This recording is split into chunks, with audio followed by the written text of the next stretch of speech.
আসিয়ার মৃত্যুর সত্য ঘটনা অবশেষে উদ্ঘাটন হলো। আমি সবটা জানি। সেদিন রাত্রে কি ঘটেছিল, শুধু সে রাত্রে নয়, প্রতি রাত্রে কি ঘটেছে আমার শ্বশুর বাড়িতে, সেই সব কথা আমি বলবো নাকি তুমি নিজেই বলবে? এবার আফিয়া বসে পড়ে অপরাজিতার পায়ে ধরে। আপা, কিছু বললেন না, আমার ছোট বোনের জীবন তো শেষ হয়েছে, আমার জীবন নষ্ট হতে দিয়েন না। উৎসুক জনতা অবাক হয়ে তাকিয়ে আছে। হঠাৎ কি কথোপকথন হয়েছে যে আফিয়া পোল্টি খাইয়া গেল? আফিয়ার দিকটা একবার দেখে নিল অপরাজিতা, তারপর আফিয়ার দুই কাঁধে হাত রেখে উঠিয়ে নেয়। তারপর বলে, দূর পাগলি, তোমার কিচ্ছু হবে না, দর্শকরা তো ধরা পড়েছে, তাছাড়া যারা অপরাধ করেছে তাদের দোষ, তুমি অকারণে ভয় পাচ্ছ কেন? আমরা সবাই, পুরো দেশবাসী তোমার পাশে আছি, তোমার সাথে থাকবো। দর্শকের সর্বোচ্চ শাস্তি না হওয়া পর্যন্ত আমরা রাজপথ ছাড়ব না। এবার ওড়না দিয়ে মুখ লুকিয়ে রাখে আফিয়া। অপরাজিতা আফিয়ার মুখ থেকে ওড়না সরিয়ে দিয়ে বলে, তুমি চাও না আসিয়ার সঠিক বিচার পাক, অপরাধীরা শাস্তি পাক? জি আপা, চাই। তাহলে মুখ খোলো, সত্যি কথা বলে দাও, সবাই জানুক সত্য ঘটনা কি। আফিয়া এবার ক্যামেরার দিকে তাকিয়ে থাকে। সাংবাদিকরা তার দিকে তাকিয়ে আছে। আফিয়া আবার দুহাত দিয়ে মুখ ঢাকে, ফুপিয়ে ফুপিয়ে কেঁদে ওঠে। অপরাজিতা বলে, কাঁদো, কেঁদে কেঁদে হালকা হও, নিজের মধ্যে সাহস ফিরিয়ে আনো, শক্ত হয়ে দাঁড়াও, মুষ্টিবদ্ধ হাত উপরে ওঠাও, চিৎকার করে বলো, আমি মানুষ, আমারও আছে ভালোভাবে বাঁচার অধিকার। আফিয়া ওড়নার আঁচলে মুখ মুছে নেয়, তারপর ক্যামেরার দিকে তাকিয়ে শক্ত হয়ে দাঁড়ায়। সাংবাদিক ভাইদের বলে, শোনেন, আমার ও আমার ছোট বোনের সাথে কি ঘটেছিল সেই রাত্রে।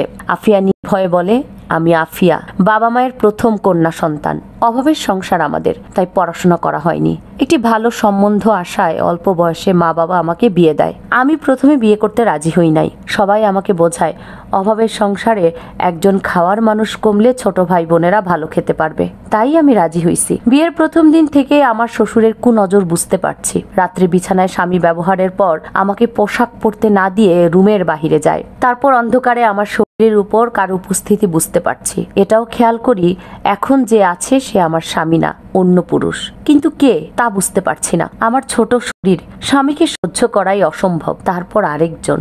আমি ব্যথায় কুকড়ে উঠি, চিৎকার করার চেষ্টা করি, কিন্তু আমার মুখ চেপে ধরে, ফিস ফিস করে আমাকে চুপ করতে বলে, মেরে ফেলার হুমকি দেয়। আমি এবার কণ্ঠ চিনতে পারি, এই কণ্ঠ আমার শ্বশুরের কণ্ঠ। তারপর সে ছেড়ে চলে গেলে আবার আরেকজন আসে, একেও চিনতে পারি, সে হচ্ছে আমার দেবর। এরপর আমার স্বামী ভিতরে আসে, তাকে বিষয়টি জানালে সে রেগে যায়, বলে সে ছাড়া ঘরে আর কেউ আসেনি। পরের দিন শাশুড়িকে জানালে বলে, আমি স্বপ্ন দেখেছি।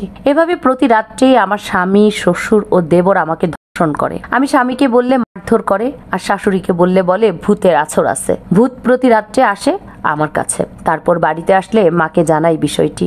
মা বিষয়টি বিশ্বাস করেনি, ভেবেছে মেয়ের বয়স কম, তাই স্বামীর কাছে যেতে ভয় পায়, তাই সান্ত্বনা দেয়, সময় হলে সব ঠিক হয়ে যাবে। আসিয়ার বড় বোন শ্বশুর বাড়িতে যেতে চাচ্ছে না দেখে ছোট বোন আসিয়াকে সাথে পাঠায়। সে আবার বলে, আসিয়াকে আমার শাশুড়ির সাথে রাখতে চায়, কিন্তু আমি দেইনি। আসিয়া পাশে থাকা অবস্থায় ঘটনার আগের রাত্রে একইভাবে আমার স্বামী দরজা খুলে বাথরুমে যায়। তারপর আমার শ্বশুরের ঘরে আসে। স্বামীকে দেখাতে হবে এটা ভূত না তার বাপ, এটা ভেবেই আমি আসিয়াকে পা দিয়ে ধাক্কা দিই। কয়েকবার ধাক্কা দেওয়ার পর আসিয়া জেগে যায়। প্রথমে বুঝতে না পারলেও পরে বুঝতে পারে। সে বিছানা থেকে নেমে গিয়ে রুমের লাইট জ্বালিয়ে দেয়। তখনই আমার শ্বশুরকে উলঙ্গ অবস্থায় দেখতে পায়। আসিয়ার সাথে সাথে বলে, তালুই, আপনি এ ঘরে কেন, আর এ অবস্থায় কেন? তখন শ্বশুর ঘর থেকে বেরিয়ে যায়। আমার স্বামী ঘরে আসে। তখন আমাদের মাঝে ঝগড়া হয়। আমার স্বামী আমাকে মারধর করে, আমাকে মারে আর নিষেধ করে এ কথা যেন কাউকে না বলি। কিন্তু আসিয়া বলে সে আব্বা আম্মার কাছে সব বলে দিবে। এদিকে মারামারির শব্দ শুনতে পেয়ে লোকজন চলে আসে। তখন আসিয়াকে এক ঘরে আটকে রাখে, হাত পা ও মুখ বেঁধে রেখে। কাউকে বুঝতে দেয় না আসিয়ার কথা। আর আমার কথা বলে ভূতে ধরেছে, তাই স্বামীকে সন্দেহ করে। লোকজনও তাই বিশ্বাস করে। ততক্ষণে সকাল হয়েছে। এদিকে আফিয়ার শ্বশুর বুঝতে পারে যে আসিয়া বাড়িতে ফিরে সব বলে দিবে। আসিয়াকে বলতে দেয়া যাবে না, তাই তাকে আটকে রাখে। রাত্রের অপেক্ষা করে। সন্ধ্যার পর লোকজন ঘুমিয়ে পড়লে গভীর রাত্রে আসিয়াকে ধর্ষণ করতে যায়। আসিয়াকে কতটা নির্মম ভাবে ধর্ষণ করা হয়েছিল আজকে সেটার বর্ণনা দিয়েছে ডাক্তাররা। চিকিৎসারত ডাক্তার বলেছে, আসিয়া যেহেতু বাচ্চা পেয়ে তাই তার যৌনাঙ্গের ডেপথ খুবই ছোট, সেজন্য ধর্ষকরা কিছুটা ধারালো ব্লেড বা কাঠি দিয়ে যৌনাঙ্গের ছিদ্র করার চেষ্টা করেছিল। সে ছিদ্রটা ছিল আনুমানিক 5 সেন্টিমিটার গভীর। তারপর যৌনাঙ্গের একদম ভেতরের দিকে অনেকগুলো স্ক্রেচ করা হয় এবং সেটা করা হয় একদম সূক্ষ্মভাবে অনেকটা সময় নিয়ে। এ কাজ করার সময় তার নাক মুখ চেপে ধরা হয়েছিল যাতে কোনো রকম চিৎকার করতে না পারে। তারপর মানুষ চলে আসায় আওয়াজ পেয়ে আরেকজন গলা ধরেছিল ফেলার জন্য, আর এই জন্যই অক্সিজেনের অভাবে অজ্ঞান হয়ে পড়ে মেয়েটা। মুখ দিয়ে ফেনা বের হচ্ছিল তখন। এই নির্মম বর্ণনা দিতে গিয়ে বারবার কণ্ঠস্বর কাঁপছিল ডাক্তারের। তিনি বলছিলেন, এরকম কন্ডিশনে ভিকটিম স্পটেই মারা যায়। এই মেয়েটা যে এখনো বেঁচে, তাতেই অবাক হচ্ছি আমি। তাহলে এবার বুঝুন কতটা অমানবিক নির্যাতন করা হয়েছিল বাচ্চা মেয়েটাকে।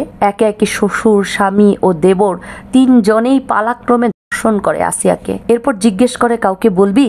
আসিয়া ক্ষীণ কণ্ঠে বলে, আপনারা খারাপ, আমি বলবই। এবার সিদ্ধান্ত নেয় আসিয়াকে মেরে ফেলার। আসিয়া প্রাণপণে চিৎকার করে আর বলে, আপনারা খারাপ। আসিয়ার চিৎকার বন্ধ করার জন্য গলা চেপে ধরে। আসিয়া অতিরিক্ত রক্তক্ষরণের কারণে আর ব্যথায় জ্ঞান হারিয়ে ফেলে। ওরা ভেবেছে আসিয়া মরে গেছে। এবার তারা আফিয়ার নিকট আসে। প্রতি রাত্রের মতো তিনজনই আফিয়াকে ধর্ষণ করে। এবার তারা বলে, তুই একথা কাউকে বললে তোরও অবস্থাও তোর বোনের মতো হবে। আফিয়া সাক্ষাৎ মৃত্যু দেখে ভয়ে কাঁপছে আর লজ্জায় তার ধর্ষণের ঘটনা প্রকাশ করার ভয়ে সে উল্টো পাল্টা কথা বলছে। এ ব্যাপারে তাকে ইন্ধন দিচ্ছে তার ও আসিয়ার দাদি। সত্য ঘটনা হচ্ছে এই, শুধু আসিয়া ধর্ষণের শিকার হয়নি, তার চাইতেও ভয়ঙ্কর রকমের নির্যাতনের শিকার হয়েছে আসিয়ার বড় বোন। আসিয়া মরে হয়তো বেঁচে গেছে, কিন্তু আসিয়ার বড় বোন বেঁচেও মরার মতো বেঁচে আছে।